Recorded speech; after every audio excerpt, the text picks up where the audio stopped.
Hello everyone, I'm Todd Paxton back with today's episode of Hey, Can I Ask You a Questions? Where we ask the questions of people you'd like to ask questions to.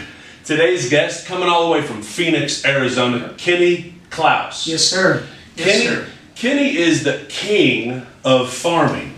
Klaus has been on the main stage with Gary Keller at tons of real estate conventions through the years and is just a wonderful job of farming in real estate business. Kenny, thanks for joining us. So the first question, Kenny, you've been farming long? So, great question, and thanks for the great props today. You're welcome. It's exciting. This graphic grabs everyone's attention, but yeah, we don't do this kind of farming, but geographic farming or hyper-local farming, however you want to term it. I started in 2001, got licensed in 99, was the FedEx guy for 13 years. And so kind of understanding the idea of running a route as the FedEx guy. So you had either swing drivers or you had route drivers. And originally you were a swing driver, which made it very difficult because every day you got a different route. You didn't really know where you were going, where to deliver, all the things that come with the inconsistencies to walking in every day and not knowing what you're doing. Then I got my own route and started to really realize the convenience that I could add for people, the consistency, the knowledge I started to have of who liked deliveries where, front of the building, back of the building, whatever it was, and just really got efficient in running the route. So when I got into real estate, after about my second year, we started geographically farming a neighborhood.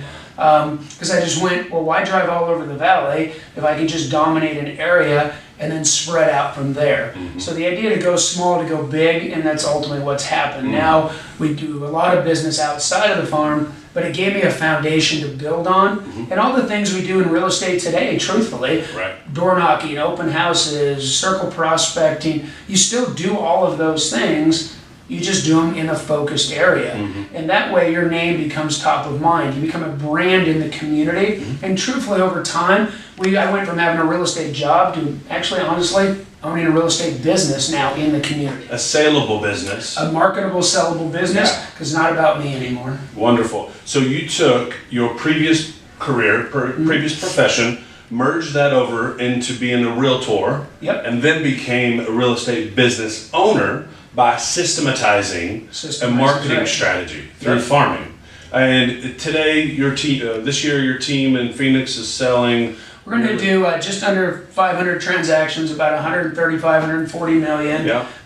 Majority of that, over half of that, is coming out of the farm. There it is. And the rest of that then is spin-off of the farm in a lot of cases. It gets a little bit hard to track, but either way, I'm okay with it as long as they're coming in. Bring them on. The great news is that we're heading into our 11th year in a row with averaging a home sold every single day. Wow. And the reason I share that, the reason I share that is because most agents, it's a very inconsistent business. They have a good month and then 2 or 3 bad months. Then they may have a good month and it's a roller coaster. Whereas we just want to enjoy the ride and put a very consistent business model and foundation.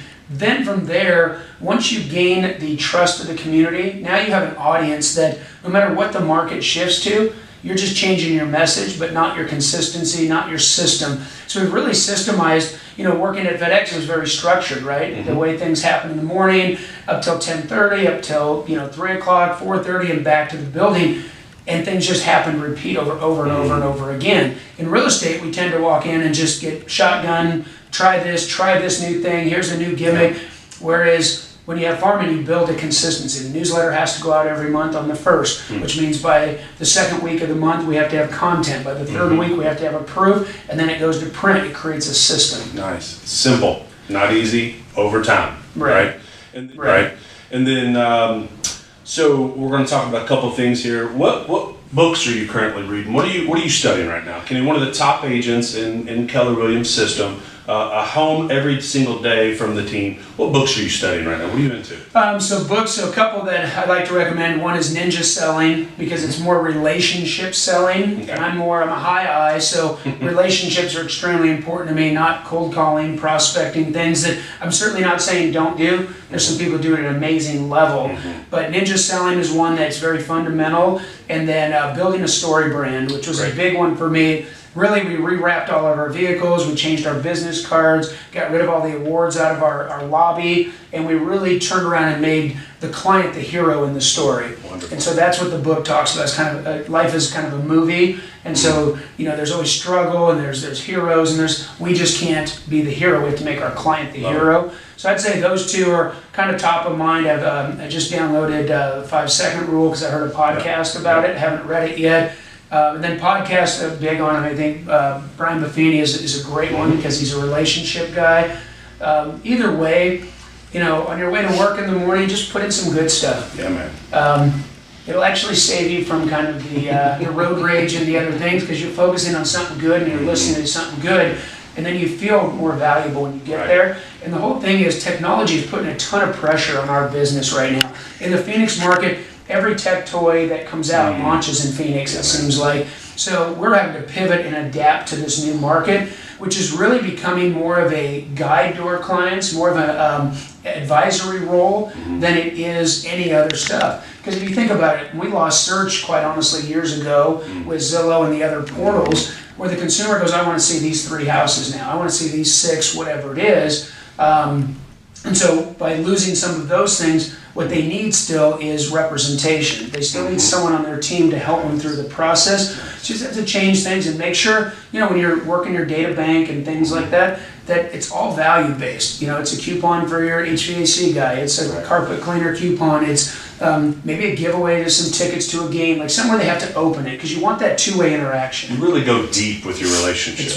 instead of shotgun, like you said. And then, so technology, we've got the iPhone, we've got the iPad, and now this new robot buyer, the iBuyer, right? So just briefly, iBuyers are big across the country. We're hearing it's one of the new buzzwords of real estate. What are you seeing in the iBuyer world? In the iBuyer world, so again, we've had them all. So in August, just last month, was the 5-year anniversary of Open Door's first purchase in the Phoenix market.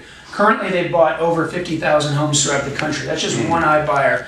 They're averaging a home bought every 34 minutes.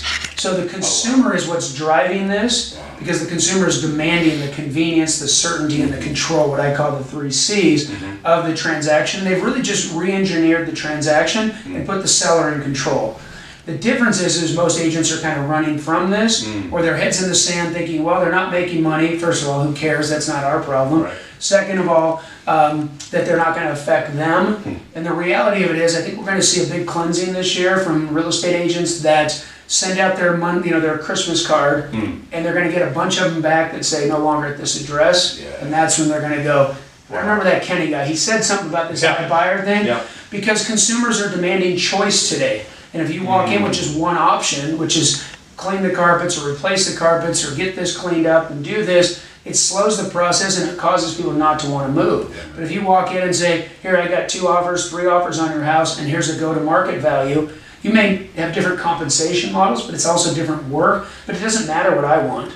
It's what the consumer wants. It's full transparency, and we have to provide them more options. Now, good agents, I say good, successful agents already do something similar, meaning that they'll have their vendor list and they'll help with the painter, and we've had massive success over the years by having those resources where people are like, wow, you just took all that off my plate, you scheduled it. This is next level stuff, and it is sweeping the country. Whether you have the national iBuyers, which we refer to as Zillow Open Door Offer Pad, or you have local iBuyers, which is kind of what we talked about, is find your real estate investment groups, find someone and say, hey, would you be interested in maybe not lowball offers, but decent offers? And now you become the hero for the client. Even though they're the hero, you become the guide, I should say, by giving them more choices. I've been a fan of more choices. I've been a fan of yours from afar for many years. Thank you for coming to Southern Indiana and just sharing this with us, man. It's very a lot of gratitude. And I'm excited. The one thing I've realized that if I keep this all to ourselves out in Arizona, we don't go share the message, we're then divided. And united we stand, divided we fail, right? That's right. And I think that's the message, is that I don't care what brokerage you're with, what doesn't matter. We have to unite as realtors to really stay consumer facing. So, we created a program, the acronym for it is IREP, it's iRealEstatePro.com, and the idea is to how to go out and learn this. And even if you don't have the national iBuyers, there's a ton of value in this program with institutional buyers and how to use local iBuyers. But the acronym of iRealEstatePro is IREP. And the cool thing about it is that we are the only ones left that truly represent the consumer. Everyone else represents themselves. Builders, iBuyers, we have to go out and say, are you confused on selling a home in today's market? Hell, I know I am, and I'm in the business. Right. Great news is this is what I do, so I've mapped all this out for you. When we get together, I'll help guide you through all your options. If not, they're going consumer direct because the agent is forcing them to choose. Absolutely. They're not telling them about this stuff, so what happens is they got to go find it out on their own. Agents, keep it simple. Yes. Go deep with your relationships. It's a belly-to-belly sport, Still whether is. you wear overalls or not. Right. Yeah, and just keep it simple. Get in touch with your people. Follow up. Foundational. Don't overcomplicate it. Stay away from the shiny objects out there. Transparency. Yeah. Listen to read good books and listen to great podcasts. Yep. The one we mentioned, the books you read and people you meet podcast merges both books and podcasts into one for your educational benefit. Well, you're your number one asset, right? Yep. So your world grows to the extent you grow. So you can't look for other people to solve your problems. You've got to go out and become a better asset so that your team, you attract people into your world, your consumers, groups you're talking to, all of a sudden you're adding value for them. Man, for sure. Anybody can find a price, anybody can find a home, anybody can get a comp. The CMA is dead. People don't care. They can put in their address, get 10 CMAs like that, pick the highest one they like, and that's what they think. It's beyond that now. So, keep growing as an industry, put the good stuff in, and because people still need us, believe it or not. It doesn't always feel like it with technology, but they still do. This is a relationship business enhanced by technology. So that's my thing right now. Yeah. Relationship-based, technology enhanced. There we go. So we truly want you to use technology as a tool before you become the tool of technology. Use the technology as a tool Before you become the tool. right. And you become the Uber driver of real estate. We might just drop the forks right there, bro. That was great. So, Done, right? yeah, right. Kenny, Klaus team, Phoenix, Arizona. Yep. Refer Arizona.com. How did we get a hold of you? Again, just in part of trying to lead and be easier for people to remember us, just referarizona.com. We've created a website for all the agent-to-agent referrals. We have the referral form right in there. You just fill it out, send it to us, and you have our commitment. We'll take great care of people. So referarizona.com for anything Arizona. And if we don't do it, we'll get you the right person. What a treat it's been having you Pleasure, in our area, man. man. Thanks so Fun. much. Appreciate it. Stay tuned to the next episode. Thanks for listening. Thanks, everybody.